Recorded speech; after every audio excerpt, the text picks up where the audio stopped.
What's up, everybody? It's Jim with Reverb.com. We are upstairs at NAMM 2016 with Taylor. This is Andy, the man behind the brand. Can I say that? Sure. Awesome. It's good to see you, man. Likewise. Thanks for coming. Awesome. So what's new this year? What do you got in your hand here? Well, this is one of the projects that we're introducing here at Summer NAMM. This is a totally redesigned 700 series. Now, quick particulars, it has Lutz spruce for the top, solid East Indian rosewood back and sides. The real story behind it is this is a guitar that knows its history. It's aware of its own heritage in a way.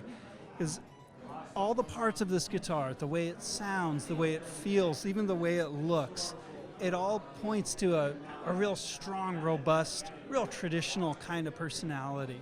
You know, it fits a lot of different playing styles, a heavy-handed strummer, a fingerstyle player. Tapping. Yeah, tapping. You know, we'll go straight to Van Halen, you know? But these are guitars that we're really proud of them because they have these, like almost a time-honored sense of history behind them, yet it's a totally appropriate, very usable guitar for a modern player. Cool. So when you're redesigning or designing a guitar, do you start from the ground up, or do you say, okay, well, I really like this, but I need a little bit more clarity, so I'm going to adjust the bracing, or what a lot of times, for me, it still starts in a very traditional way. Literally go pick out some wood. I'll have in my mind what I want the thing to be when it's all done, and then you just start taking away everything that doesn't need to be there. So in this case, I knew I wanted to build a guitar that had a real strong, robust personality across all of these different body shapes, even though they're uniquely voiced for the sonority that a player wants to draw from that shape.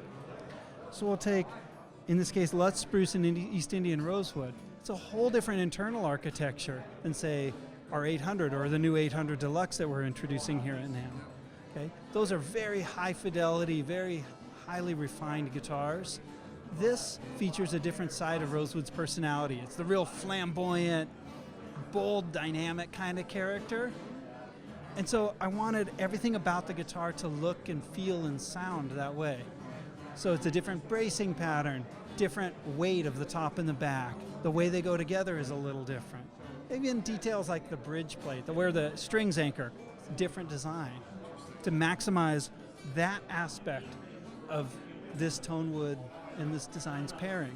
And this has electronics in it, which I think is kind of a necessity in today's market in some way. There's a lot of players that need something for the stage that needs to sound like an acoustic guitar but is an electric guitar.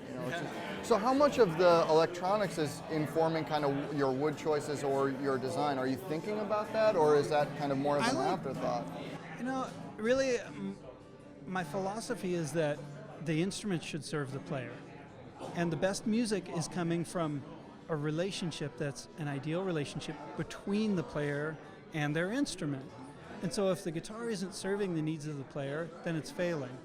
In this case, I like to think of the pickup, the ES2, as serving the player.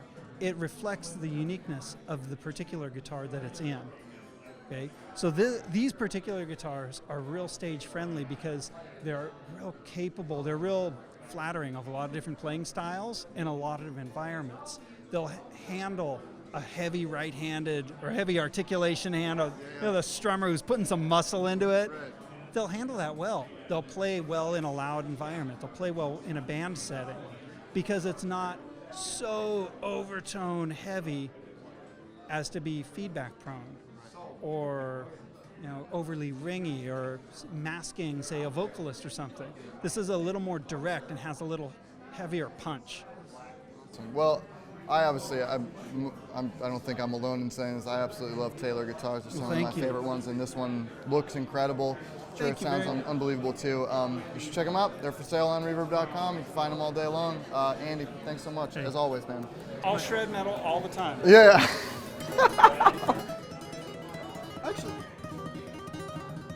That actually doesn't sound too bad for an acoustic.